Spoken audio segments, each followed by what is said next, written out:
नमस्कार. कथा या चॅनलवरती आपल्या सर्वांचं स्वागत आहे. श्री स्वामी समर्थ. कादंबरी हिरण्यगर्भ. आजचा दुसरा भाग. हिरण्यगर्भ ही कादंबरी कथा ब्रह्मांड नायकाची श्री स्वामी समर्थांची. भाग 2. ब्राह्ममुहूर्त होता तरीही सूर्यनारायणाला आज उगवण्याची घाई आणि लगबग होती. योगीराज प्रसन्न चित्ताने त्या हिमालयात बर्फवर्षावात एका शिळेवर शांतपणे बसले होते. नजर भूमध्यात केंद्रित होती. ध्यान लागले होते. सूर्याची पहिली किरणे पहाट ओलांडून योगीराजांच्या पायावर झेपावली. किरणांचा वर्षाव होऊ लागला. पायावरील किरणांच्या उबदारपणाने योगीराजांनी आपले अर्धोन्मिलित नेत्र उघडले व एक कृपाकटाक्ष सूर्यनारायणाकडेही टाकला. आज योगीराज स्वतःच निर्मिलेल्या अवनीवर बसून ब्रह्मांडाचे अवलोकन करीत होते. सूर्यनारायण धन्य झाले.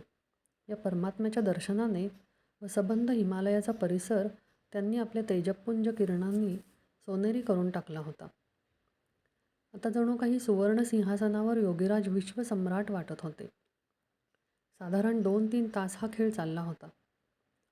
सकाळच्या दुसऱ्या प्रहराची सुरुवात झाली होती. योगीराज उठून उभे राहिले आणि झपाझप पावले टाकत हिमालयातील दुर्गम पर्वतरांग उतरू लागले. योगीराज जसं पुढं जाऊ लागले तसे तसे वाटेतील वृक्ष, वेली, झाडे त्यांच्या चरण स्पर्शासाठी लवू लागली. वाटेतील दगड मृदू झाले. जणू काही दुतर्फा असलेल्या झाडांनी एकमेकांमध्ये प्रथम चरण स्पर्शासाठी अहमहमिका लागली होती. आता दुसरा प्रहर संपून मध्यान्ह समय झाला होता. योगीराज हिमालयातील पठार स्थानावर पोहोचले. एका शिळेवर थोडेसे विसावले. तेथून काही अंतरावर एक तिबेटियन गुराखी मुलगा आपल्या हरवलेल्या शेळ्या शोधत होता. त्याचे लक्ष त्या तेजपुंज महात्म्यांकडे गेले व तो त्यांच्याकडे आकर्षित झाला. विस्मयकारक नजरेने त्यांच्याकडे पाहू लागला. आत्तापर्यंत त्याने वरच्या दुर्गम हिमालय शिखरावरून येणाऱ्या कोणासही पाहिले नव्हते. त्याचे अनंत जन्मीचे पुण्य फळास आलेले त्याच्या ध्यानी येत नव्हते. योगीराजांनी डोळे उघडून त्या गुराखी मुलाकडे पाहिले व त्याच्या नावाने तिबेटियन भाषेत हाक मारून त्यास जवळ बोलावले. तो अचंबित होऊन घाबरत योगीराजांच्या जवळ येऊन उभा राहिला. त्याने नमस्कार केला आणि योगीराजांनी आपल्या कृपाकार दृष्टीने त्याच्याकडे पाहून आपला उजवा हात उंचावून आशीर्वाद दिला आणि विचारले की तृष्णा शांत करण्यासाठी दूध मिळेल का?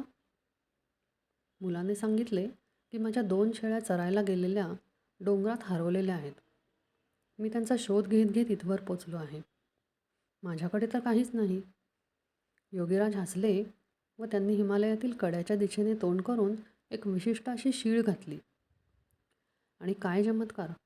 पुढच्या 2-3 मिनिटांमध्ये दोन्ही शेळ्या पळत येऊन योगीराजांच्या समोर उभ्या राहिल्या. गुराखी मुलगा पाहतच राहिला. त्यांनी परत योगीराजांना प्राणिपात केला व पानांचा द्रोण करून शेळीचे दूध योगीराजांना अर्पण केले.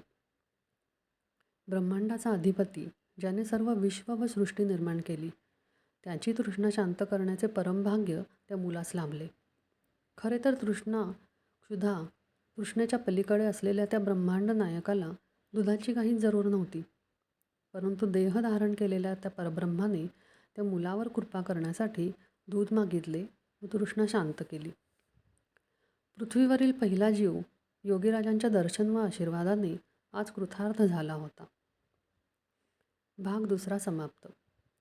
श्री अनंतकोटी ब्रह्मांड नायक महाराजाधिराज योगीराज परब्रह्म सच्चिदानंद अक्कलकोट निवासी श्री स्वामी समर्थ महाराज की जय. जय जय रघुवीर.